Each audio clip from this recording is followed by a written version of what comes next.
The opinions expressed in this show are the views of the host and not necessarily that of WTRW, 94.3 The Talker, or the Bold Gold Media Group. The following presentation is paid for by Century 21 Jack Ruddy Real Estate, who is solely responsible for its content. Portions transcribed. All Century 21 real estate offices are independently owned and operated.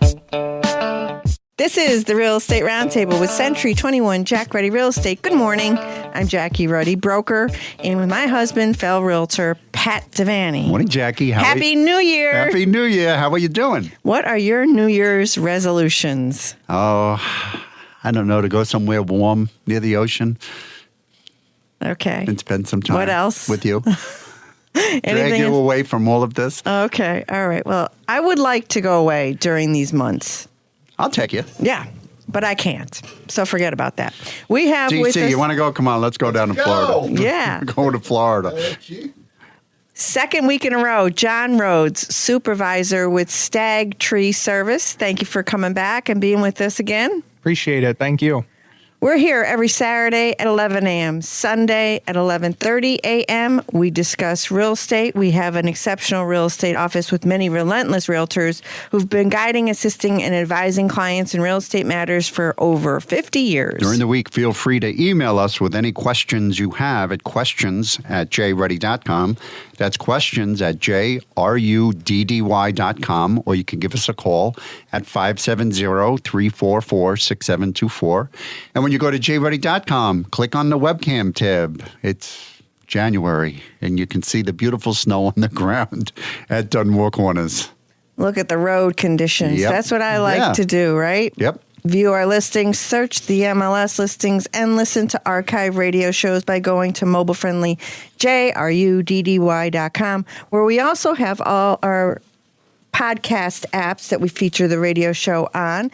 Also, look us up on Facebook, Twitter, LinkedIn, YouTube, Instagram, and Pinterest. Okay, John Rhodes, supervisor with Stag Tree Service. Where is Stag Tree Service located? Where do you go? And how long has Stag Tree been in business, please? So we're located off of 380, the Goldsboro exit. We service all of Northeast Pennsylvania from Albrightsville, Clark Summit, Scranton, East Stroudsburg, and everywhere in between. We've been in business roughly 8 years at this point. I've been doing it 10 years myself, and with the company 2 years. Right. Okay. Great. I want to talk about common signs of tree health issues. You know, there's probably some... you could probably go on and on for hours about the diseases, but, you know, the structural integrity of a tree, you know, what I look at is going to be different than what you look at. You see things that I can't see, right? Right. But obviously, there are times when a tree is dead. Right, that's pretty obvious. You know it's dead. In the summer, that's the best summer, time. that's how you can tell. When everything has leaves and that one tree doesn't, it's dead. So my mother had written to a neighbor because behind her garage there were some really tall pines. Oh, huge. And she wrote to the neighbor concerned about the health of these trees. And the neighbor did go out and get someone to look at it. I don't know whom. However, they came out and they told her that, you know, there was nothing wrong with these trees. I, who know nothing, thought they looked pretty dead. So we were concerned that they were going to come down and, destroy the garage that was in the back. Well, lo and behold, that happened. They came down. They didn't destroy my mother's garage, but destroyed the other neighbor's garage. So it does happen. But, I mean, aside from that, what else can you do when somebody has a neighbor, when you don't own the trees? You can't do anything about it, but they're dead, right? Yeah. So a couple things, you know, like your mother did, you write a letter and send it to them in that way. Unfortunately, if something were to happen, you have documentation that concern was made to the property owner, even though that property owner had somebody come out and assess them. You know, she may have called, someone like ourselves to come out and give an evaluation of the trees, whether they had so much dieback or a lean or anything of that nature. And I've done it too, where, not even a quote to do the work, but just an evaluation of the tree for that person, whether it be a peace of mind or in an event something like that were to happen. Yeah, well, I don't know. Maybe she had her auto mechanic look at it. But She had the butcher. Yeah. She had or the butcher tree service. Insurance sometimes will get involved and notify that property owner that. Right, don't insurance companies sometimes tell you if there's a tree hanging over your house that you have to get it cut back? Well, especially with the integrity of the structure of the house, with the shingles, the roof. If you have a large canopy overhanging your roof, the moisture will build up and moss will obviously start to grow, and then your 30-year shingle is now being replaced in 10 years. So either cutting the tree down completely or reducing it away, they kind of force your hand to do that, or they might, terminate you as a customer. So if you got a big oak tree and there's branches hanging over the house, I would think that you need some special equipment to be taking that down, right? Yeah, so especially when things have such a large canopy over, let's say it's 40, 50 foot overhanging your house, not a climber can, do that safely to get out on the tips of that branch. You cut it at the base of the canopy. A 40-foot limb that's 20 foot over a house is going to come down and potentially do damage. And with roping and rigging, things can take, a lot longer if you're climbing. So whether, we have our bucket truck where we could start on the end of the canopy and start chunking that lead back to do it safer and more efficient. We also, if the bucket truck can't get to the tree to do the work, we have what's called a spider lift, which is 36 inches wide. You remote control track it into a backyard through a 36-inch wide gate next to a pool, and we're able to go 72 foot in the air. It's less taxing on the guys. I'm not getting in that bucket. I'm not going in there. You're 72 foot in the air looking down at four small outriggers. It looks like a spider, essentially. Makes for a neater job, safer job, and less taxing on the guys. So it's not just anybody can do this. You need knowledge and you need equipment. Yeah, there are some people that think they insurance. can. Yeah, and obviously workman's compensation as well. So. just go to Rent-A-Center. Come on, wait, I saw a YouTube video. I've had people tell me, I'll just get that tow behind lift and do it myself. Yeah, sure. And I'm like, whew, okay. Let me know how that goes. I want I'll a video supervise this. from the ground. I want to dear. video this. All right. Yep. So what are some common signs of tree health issues? Is it bark that's coming off the tree? Is it leaves that are falling at times that they usually don't fall? What can we look for? Yeah, so some very simple ones I try to tell people.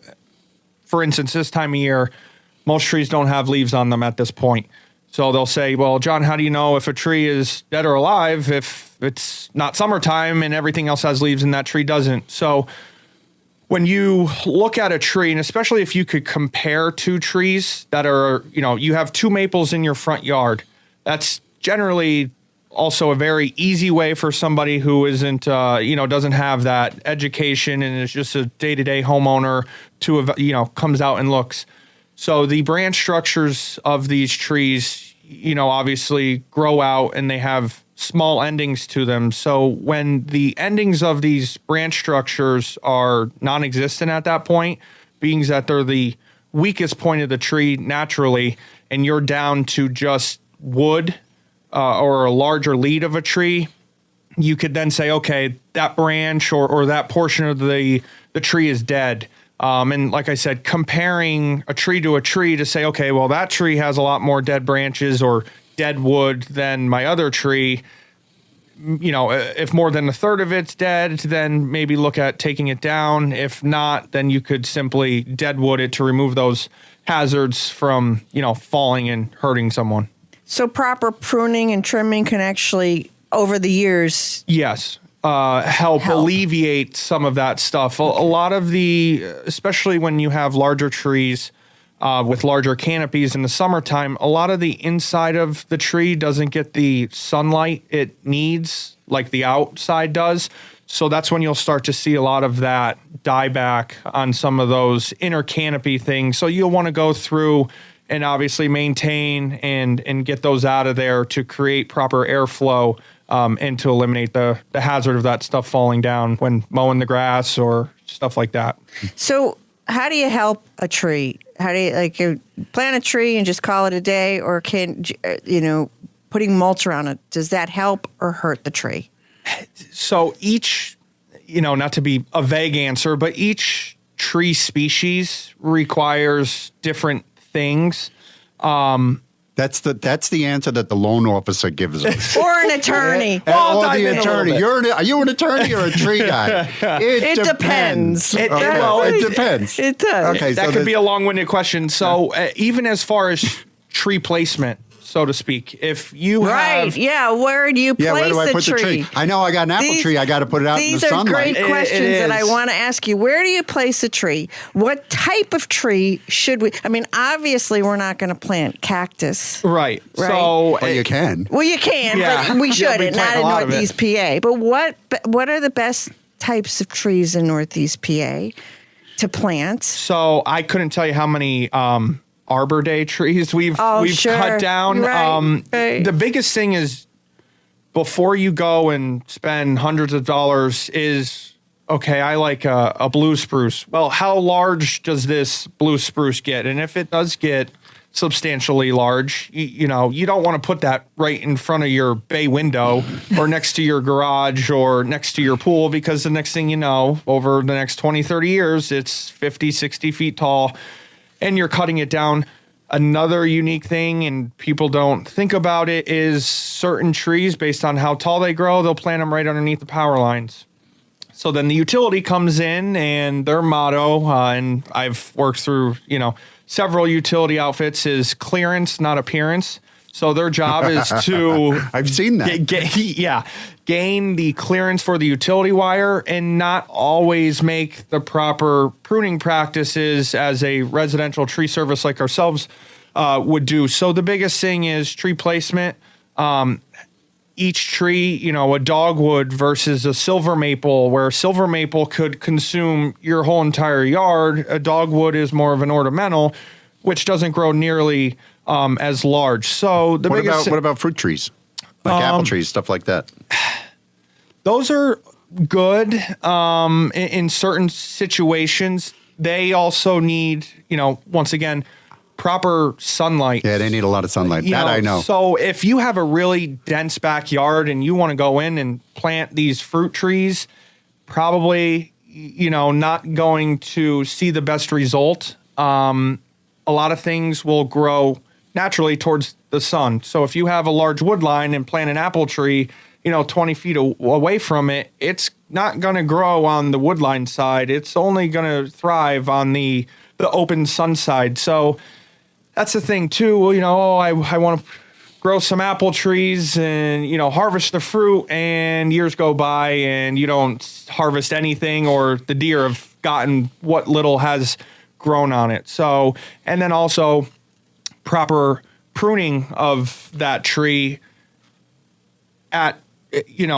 certain times of the year or every so many years. If you let that tree go for 10, 15, 20 years without pruning it, you're going to have a hard time. I tell people you have to train these things from when they're small or just put in the ground to see, to harvest any fruit from them. So they say don't ever consider a weeping willow tree. And is that because of the roots? So weeping willow trees are they're beautiful. They are, but destructive.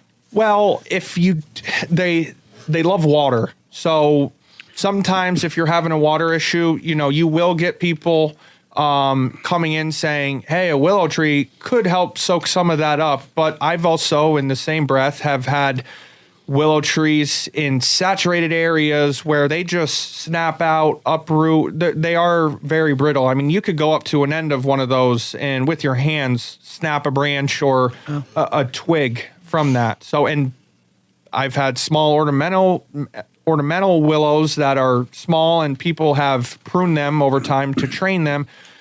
And then some that are, 60 inches in diameter, and it's Out of control. Way out of control. So also something I did come across was plant your tree on the west side of your house is recommended. Did you read that on the internet? I might have. And once again, it's... But you can't always do that. Well, No. and that's the other thing, too, is, how we were talking about last week, how you said about trees leaning. So even if you have a flat ground and your yard stops and the wood line starts, your trees, whether it's on the west or east side of things, they're going to grow to the sunlight. So if you have 10 acres of woods in the back and right along your yard, you will see that tree encroaching the house, the yard, and probably not see a lot of vegetation on the backside because it's not getting, the sunlight. So not to be vague on that or the, attorney answer, but it really depends on what's around it as far as if where you want to plant that tree. Okay. I would think every situation is different. It is. Of course. It really is. Are you going to plant it between It's not that two simple. boulders? Plant it on the west side. No. That sounds good, like when you're writing an article, just plant it on the west side. John Rhodes, supervisor with Stag Tree Service out of Goldsboro. How does someone get in touch with Stag Tree, please? We have multiple forms of social media, Facebook, Instagram. We also could be, reviewed and searched on Google, and then contacted directly at 570-647-9593. Thank you, John. Pat? Yes, we have a 2-unit building. It's a duplex. It's side by side at 437-439 Stip Court in Scranton for $235,000. This building has 2 3-bedroom apartments, and it is only several blocks from the University of Scranton, and is very close to Geisinger Medical Center. This building, it's in move-in condition, and it's fully rented. This would be perfect for the investor, or you could live in one side and have the rent pay the mortgage. But the best part of this building is the low taxes of only $1,400 a year. That's a 2-unit duplex at 437-439 Stip Court in Scranton for $235,000, and that's listed by Kristen Baum of our office. Our sponsor, Jack Ruddy Appraisal Services, has been appraising homes for 50 years. Our appraisal services for those looking to uncover the appraised value of their property.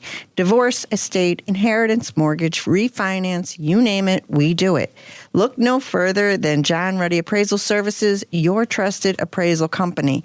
We utilize the latest technology and market insights to deliver accurate and timely property valuations.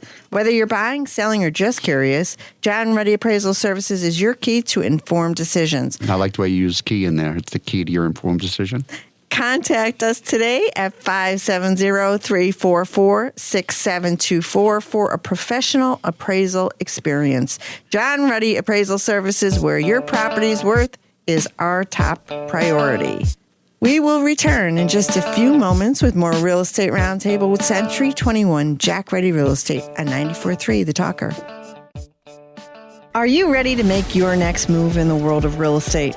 Look no further than Century 21 Jack Ruddy Real Estate, your trusted partner in buying and selling homes. If you're a homeowner looking to sell, Century 21 Jack Ruddy Real Estate will ensure you get the best possible price in today's competitive market. And if you're in the market to buy your dream home, Century 21 Jack Ruddy Real Estate will help you find the perfect place to call your own. Congratulations. We've adopted the popular saying, an educated consumer is our best customer. That's why since 2010, we've hosted the Real Estate Roundtable with Century 21 Jack Ruddy Real Estate Saturdays at 11 a.m., Sundays at 11:30 a.m. on 94.3 The Talker. Visit jruddy.com. That's JRUDDY.com or call 570-344-6724. Century 21 Jack Ruddy Real Estate, where dreams find their address. Thanks for listening to the Real Estate Roundtable with Century 21 Jack Ruddy Real Estate on 94.3 FM The Talker. I'm Jackie Ruddy, broker, and with Pat Devaney, my husband, Phil Realtor. And we're back. With John Rhodes, who is a supervisor with Stag Tree. Good morning. Good morning. Thanks for having me. Thank you for being here. So there's a lot of real estate professionals who say buyers are drawn toward tree lawns for both aesthetic and economical reasons. They're so drawn to them. In fact, they are willing to pay a premium. So if you want to boost the value of your home, plant a tree right now. Well, maybe not right now, like today, but The ground is frozen. yeah. So, But the best time, let me ask you something. The best time to plant a tree is in the spring or the fall? Real quick. Usually the spring. Okay, so we got time. numerous studies show that homes with trees have anywhere from 3.5 to 15% more value than those without. So one of the best things you can do to increase the value and the quality of your home is to surround it with beautiful trees and foliage. Unlike our neighborhood where we had someone take them all down. The exact, did you know that there's tree appraisers? There's actually tree appraisers. Listen to this. According to the Purdue University Department of Horticulture, white firs, Colorado blue spruces, American beeches, and sugar maples are among the highest value trees. And using the Purdue formula, a sugar maple with a 10-inch trunk diameter in good health is valued at $3,500. And Natural Path Forestry said that a white oak is worth over $79,000 in good health. Now, 79,000? yes, the real value of a beautiful, well-maintained tree comes from how appealing it makes the property. But I caution homeowners and sellers out there that want to sell their house with beautiful trees, you cannot tack that number onto like that 79,000. You can't just, oh, and I'm adding 79,000 to our asking price because of this beautiful white oak. You can't do that. But so, you know, trees are appealing, especially ones with flowers and fruit. And they look nice. They, add quality. They add air quality. They reduce water runoff. You mentioned that with the weeping willows, right? And they trap carbon monoxide. So there's a lot of good reasons why we would all want to plant a tree, but sometimes they can hurt. We talked about that, the proximity to where somebody would plant it to power lines or their own home or outside structures, garages and some. So they're not always so well placed. And removing a tree in some areas could be an issue. I've read where there's homeowners who planted saplings out somewhere in another state. They obscured their $1 million views, okay? And then they could not take them down because bureaucracy, where they lived, wouldn't allow them just to cut them down. Have you ever heard of that?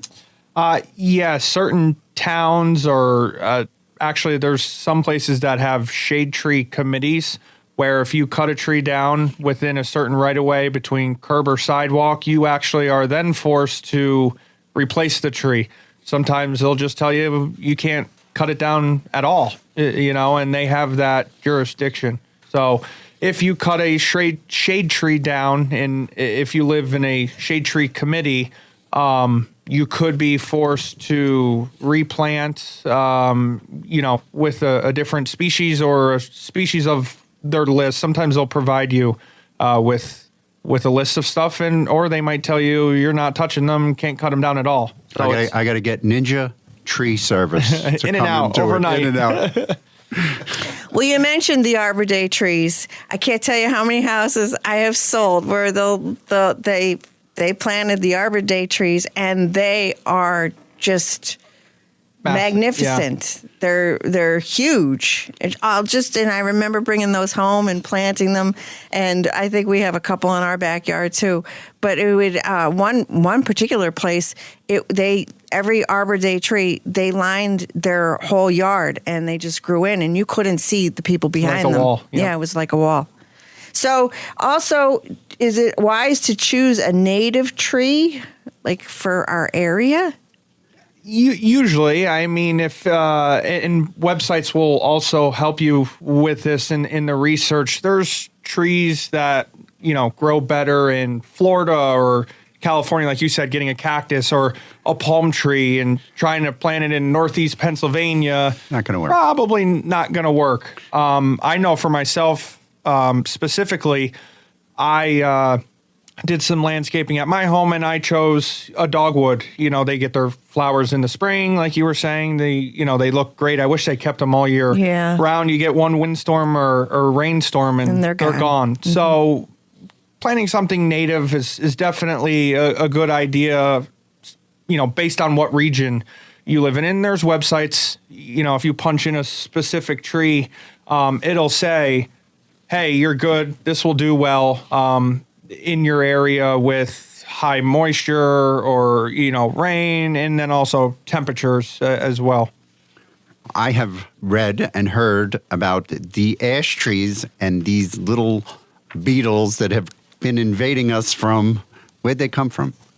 They came from overseas on a cargo ship and actually they touched down in the U.S. in Michigan, and I want to say it was 1999, wow, roughly in there, or 01, somewhere in there, over 20 years ago. And now they're everywhere. And they made their way this way, and Pennsylvania had a plethora of ash, and sometimes a focal point, like you were saying, as far as somebody's sale of their home. We took one down the other day, 45 inches in diameter, and it was slab dab in the corner of someone's house. I'm sure, when it was healthy, it was that focal point of the home. And unfortunately, because it was dead and the homeowner was concerned, we had to take it down. So a big portion of our work the last couple of years has been the ash due to what's called the short-term EAB or emerald ash borer beetle. There are people think I'm crazy when I tell the story about the cargo ship, and then also that you have probably a better chance of winning the lottery than seeing this beetle.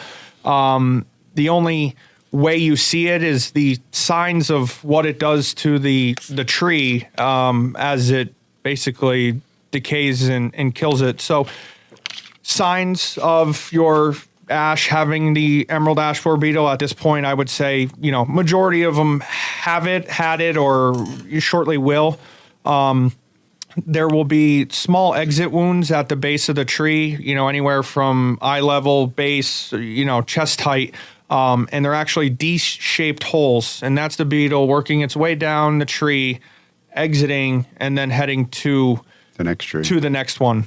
And you said you've seen them treated successfully? Yes. So locally, it actually caught my eye because I'm like, wow, the bark structure of that tree looks like an ash.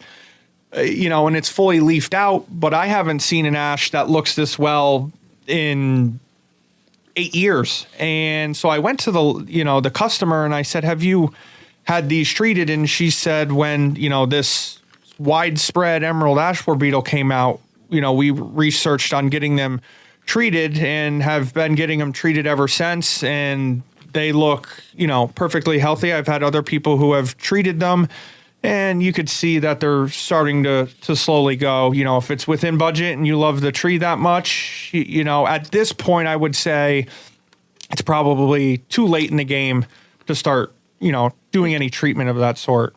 But it is probably one of our number one hazard trees out there at this point with species. John Rhodes, supervisor with Stag Tree Service. How does someone get in touch with Stag Tree, please? There are several ways. We have a Facebook page, also on Instagram. You could look us up on Google with several reviews, or reach out to us directly at 570-647-9593. Thank you, John. Pat? Yes, we have a fully renovated 3-bedroom, 2-bath, split-level home at 353 North Main Street in Plains for $356,000. This home has gleaming hardwood and tile floors. This home has been renovated from top to bottom with a new kitchen, new quartz countertops, cabinets, stainless steel appliances. The bathrooms are new. It's got a gas fireplace. It's fully painted. It's got 4 levels of living space and a finished basement. In the yard, it has a built-in pool. It's got a pool house and a 2-tier deck. This home even has a built-in 2-car garage. That's a like-new 3-bedroom, 2-bath home at 353 North Main Street in Plains for $356,000. That's listed by Christy Shannon of our office. Happy New Year to everyone listening out there. 2024 will be better. An election year. And I don't know, it's a choice to get on that roller coaster or not. So it'll be at least interesting, I'm sure, to say the least. Remember to tune in next Saturday at 11 a.m., Sunday at 11:30 a.m. to listen to more of the Real Estate Roundtable with Century 21 Jack Ruddy Real Estate on 94.3 The Talker.